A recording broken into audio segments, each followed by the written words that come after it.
Bonjour, on est maintenant à l'exercice 15 et 16, donc les deux derniers exercices de la semaine. Le premier exercice, le 15, c'est une version simplifiée du 16.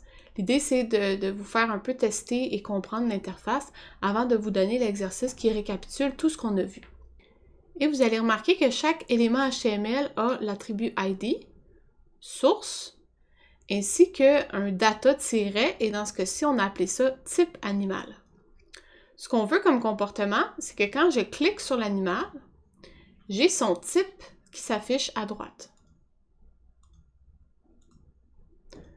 Donc, chaque animal a un type qui est déjà prédéfini dans l'HTML et nous, notre travail en JavaScript, c'est d'aller chercher cette valeur-là pour aller l'afficher quand on clique. Si on regarde le code, la boucle est déjà faite pour vous. Vous devez uniquement gérer le clic en allant chercher l'attribut data-type animal. Le prochain exercice, attachez votre truc parce qu'il y a quelque chose. Je vais commencer par vous montrer la démo. Premièrement, on a un bouton qui dit « Ne me clique pas ». Bon, quand on clique, ça change le fond d'écran de toute la page. Si on reclique, ça ne fait rien, donc ça fait juste le changer la première fois. On peut rafraîchir pour revenir comme avant si on veut faire des tests. Ensuite, on a le même comportement que tantôt. Si je clique, j'ai le type qui s'affiche ici. Mais vous remarquez que maintenant, j'ai une espèce de classe qui me permet de mettre des petits carrés autour des bonhommes quand ma souris se promène.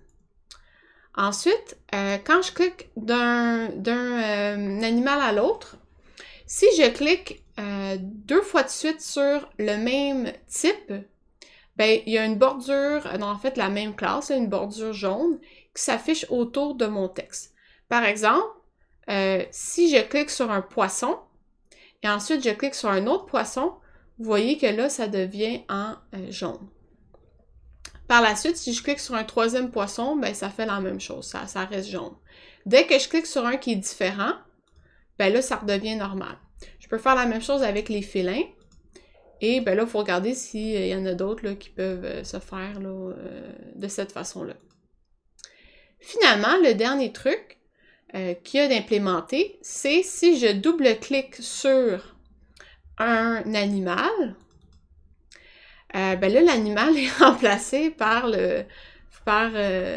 Rick. Okay, le Rickroll.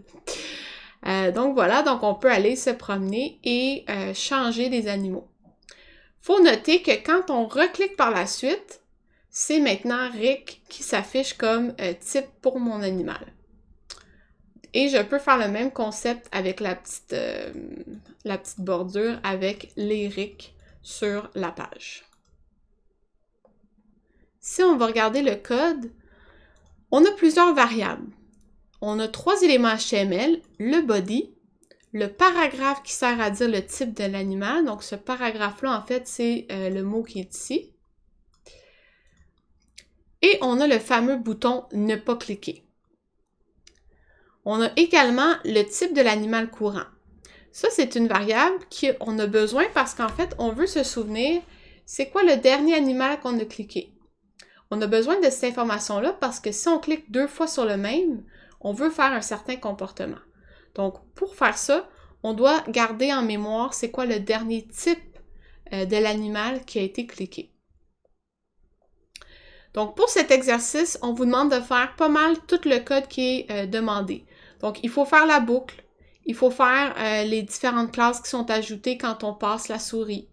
Il faut faire aussi le double-clic, donc aller changer l'image de Rick. Il faut faire le bouton. Quand on clique sur le bouton, on veut que l'image de la page web change complètement.